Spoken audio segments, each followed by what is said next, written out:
If you will come with me, we'll float too. We'll float too. We'll float too. We'll float too. We'll float too. We'll float too. We'll float too. If you will come with me, we'll float too. We'll float too. We'll float too. Hello, everyone. Welcome to the Pop Culture Cult. I'm Sean. I'm Janice. And this is our spoiler-filled... Is it spoilery? I mean, the book's been out.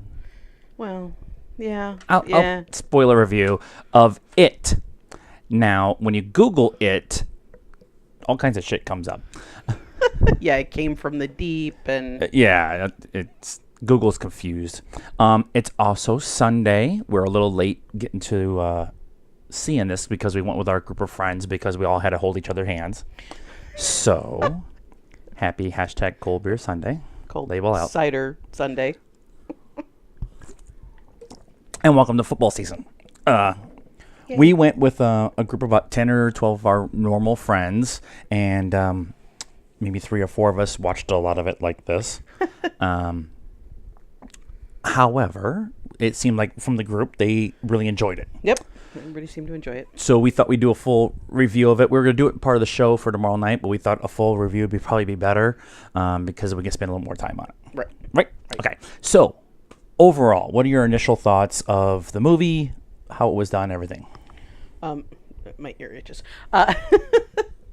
I liked it. I'm very happy as a Stephen King fan. Our aficionado. I was telling him everything on the ride home. And I wanted to know that stuff too, because then that way I can have a better understanding of what I saw. Yeah.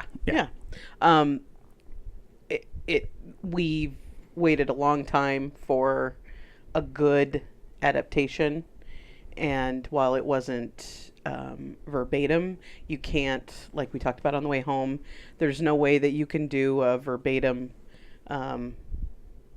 enactment movie. Yeah, there's no unless you were going to go back and do like need to do it the original series in the 80s, 90s. I think it was the early 90s. Yeah. Where it was like 8 or 10 episodes. Yeah. Then you could do it, but yeah, I couldn't. There's no way to do it in a 2 hour movie. Yeah, but it was good. I was happy. I was I've had a lot of issue with this because I don't do scary movies. Right. And we talked about this after we got home and had dinner. I do suspenseful movies, and I could deal with like alien monsters and stuff like that. But horror as a genre is something I typically stay away from. And so I was very hesitant about this movie. Not a big fan of clowns, not a big fan of jump scares and all that kind of stuff. I really enjoyed this movie. Did it have scary parts? Yes. Did it have and you went like this. And I watched a lot. Like I said, I was one of those ones that actually I closed my eyes. So if you can, I closed my eyes and then I do. Okay, no, still not yet. No, not yet. But I was thinking about it. I was just putting my dinner together and everything, and I'm really and we talked about this. I really love it when a movie succeeds my expectations. And this really did. It really went above and beyond what I thought it was going to be. I really thought I was going to have a hard time tonight going to sleep. I'm more excited about how good the movie was than I am about how scary it was. There was jump scares. I did jump a few times, but overall, I just thought it was just a really, really well done movie. Yeah. And that goes back to what all of us Stephen King fans are like, please, there's so much you could do. He's such a good writer. There's so much character development in his books, and there's scary parts, but there's also really good character development, and he loves to do the coming of age, the kid thing. And I read in the he does this prologue to all of his books, and he calls all of his fans the constant readers. And in one of them, he said something about, people always ask me why I write about kids, and he's like, because it's kind of it's a scary time of life, especially in that kind of going from being a kid to being an adult, right? And you have all that. You've got bullies and parents and all of that, but you also have people tend to ignore kids, to not pay attention to them, and so all this stuff, like what happens in It, can happen to these kids. And besides the fact that Derry's just possessed and people just don't pay attention in Derry because they're so used to it, but on the whole, these bad things can happen to kids and nobody's paying attention because they're kids. Right. We actually talked about this on the way home, and actually one of the things I want to talk about, the stuff that we like, is one of the things I liked was something we talked about, and that was they,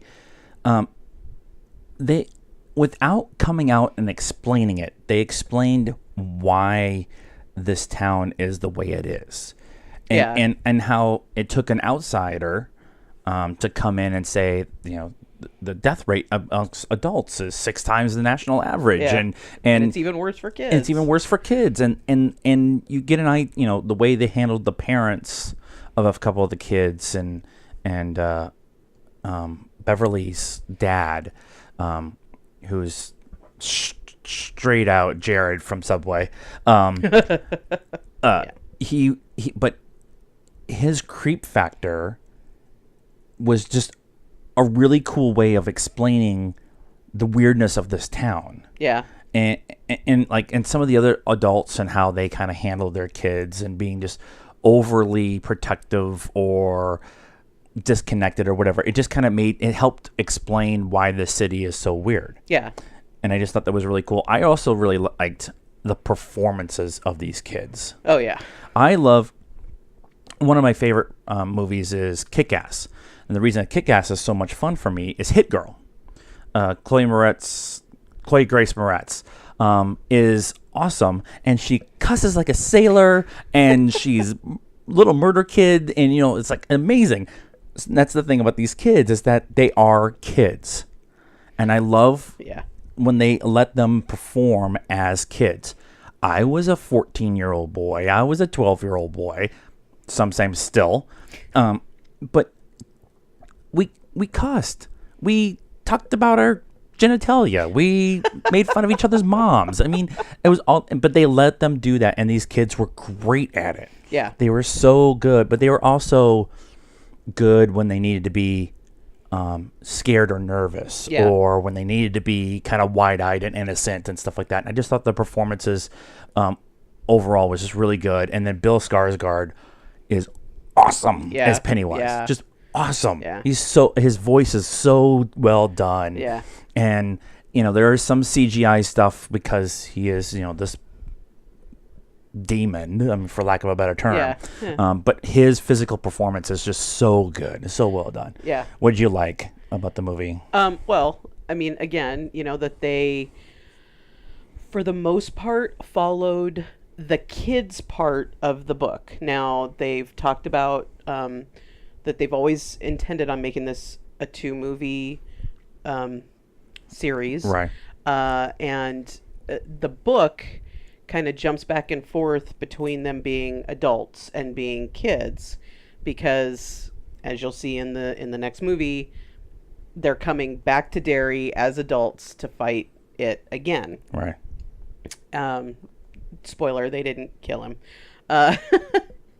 And so this is only the kids section of the book. Right. They followed, there's a lot of scenes. The whole opening scene with Bill and Georgie, that is almost verbatim to the text in the book. I mean, everything that happened in that scene. The only thing that changed was, again, with the turtle. So when Georgie goes down to get the wax, it's turtle wax.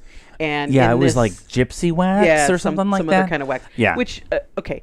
And they did do some changes like that. The girl in the pharmacy, when she tells Stan that it's all a placebo. Mm-hmm.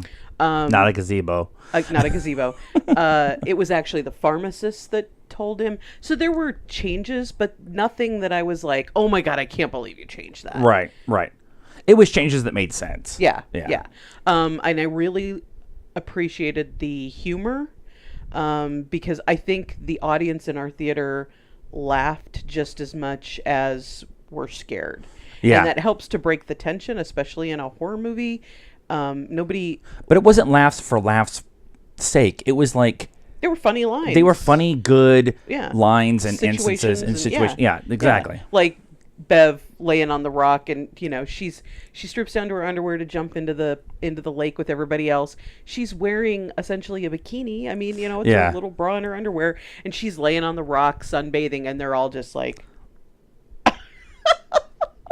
still funny. And then she rolls over, and they're all like, "Oh." Still funny. So yeah. So, a couple of things that we talked about on the way home that I'm okay with, but I'd like to have seen a little bit more character development. Yeah. You can't really do a full character development the way you really need to in 2 hours. We've talked about that already. Yeah. There was just no way. I'd like to have known more about Mike and Stan, and I like to have been able to do that, have that build up. The other thing too was I missed it until she said something, but all the detail in the background, Yeah. and all the things that are going on in the background can be distracting. And so I was like, once she said something, I'm looking in the background for stuff too. So now I'm trying to pay attention to what's going on here, and then all the stuff that's going on back here and stuff. So that can be distracting, and really, it's a stupid, petty little thing, because when we go watch it again, I can watch for all the stuff in the background. Right. That was my super tiny little minuscule problems. Yeah. Yeah. Yeah. Yeah, I agree. I mean, again, that's one of the things that Stephen King is really good at, is the character development. And you really, it makes you feel for the kids, right? There's Right. way more with the bad guys, the bully kids. There's way more about them in the book. I want to strangle those guys. Yeah, and there's, I mean, Being a kid that was bullied, I wanted to strangle those yeah, guys. me too. Yeah. And so I guess that's something that you probably, relate to. A lot of people relate to. And so, yeah, the character development would have been nice. I don't know how they could do it, though. They're, again, Unless they were to community break it up and series. make 4 movies, or maybe 3 movies, and yeah. the first one is character development. But then nobody's going to go see it. Yeah, 'cause- and And one of the things I didn't like, again, is kind of picky, but they really jumped into Pennywise. I mean, he was it's like the first. It's pre-credits. The Pennywise, Right. Pennywise taking Georgie with Georgie. is before the credits, And- opening credits. in the book. Sorry, but in the book, that is the very beginning. But then they don't bring Pennywise back again for several chapters. Right. I mean, it's like maybe a quarter of the way through the book before that you get Pennywise again, and it's more of just kind of the weird shit that goes on in Derry, and these kids' lives because of it. So I was like, a little more, lead up to it. But again, I don't know how you get that done in 2 hours. Yeah, I can't either. And these are like super tiny, real small Yeah. negatives Yeah. to a movie that was so well done, so well performed, so well put together, and marketed perfectly. And like, as a non-horror guy, I was excited about seeing this. Yeah. And I'm really excited to see what they do in the next one. Yeah. Yes. We were talking. We think they're already starting to work on it. They're not going to wait the 27 years for the kids to get old and do it that Right. way. They're already working on casting and stuff for Yeah. the new ones. Yeah. Overall, score-wise, Uh, of 1 to 10 pops, 1 being The Road, and 10 being Rogue One. No. A New Hope. I'm gonna give it a 7.5.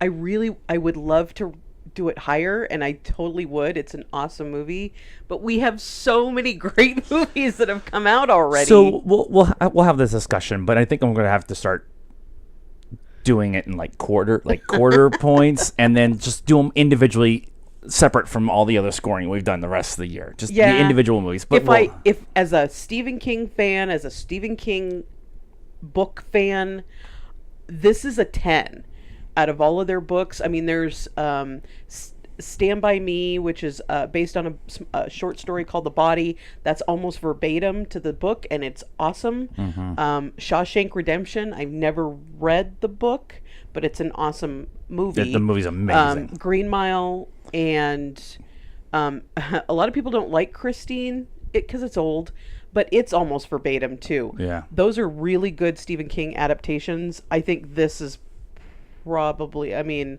this Stand By Me has been this is the top, and I think this is right up there. Up there. Yeah. I'm probably at that 7.5, 7.75 if we're going to go by quarters. Because it exceeded my expectation. Exceeded, that's the word. Expectations of what I thought it was going to be. And I've been thinking about it since we left, and we've talked with our friends, and we're talking now and stuff. And I really think it's probably one of the better movies I've seen this year. It's maybe not on the same level of Dunkirk and that kind of, Baby Driver, and Homecoming, but it's totally worth it. Still one of the best movies I've seen this year. Yeah, it will probably be in my top 10, purely on the surprise factor. All right, wow. So, wow. But we got the movie pass thing, so we're gonna see a bunch of movies in the next few weeks. So, what did you guys think of it? We obviously really loved it. Oh, by the way, it cost $35 million to make, and it's made $117 million in 3.5 days. So, yes, they're going to make another one. So, what did you guys think of it? Please leave us a comment on this video and tell us what you thought of the movie and of this review. Please subscribe to the YouTube channel. We're looking to get as many subscribers. Share with your friends. We're trying to expand our brand to all corners of the planet. Please also, you can follow us on Facebook at the Pop Culture Cult. We're PopCultureCult1 on Instagram, and we're at Pop_Cult1 on Twitter, because fucking Twitter. And we're also on the Stardust app. It's an app you can get at the iOS or Google Play Store. Download it. It's absolutely free. You can do 30-second reviews on whatever you're watching, like it. And sign up, follow the Pop Culture Cult first, and then follow all your friends. And I think that's it for now. Scary clowns. Good night now.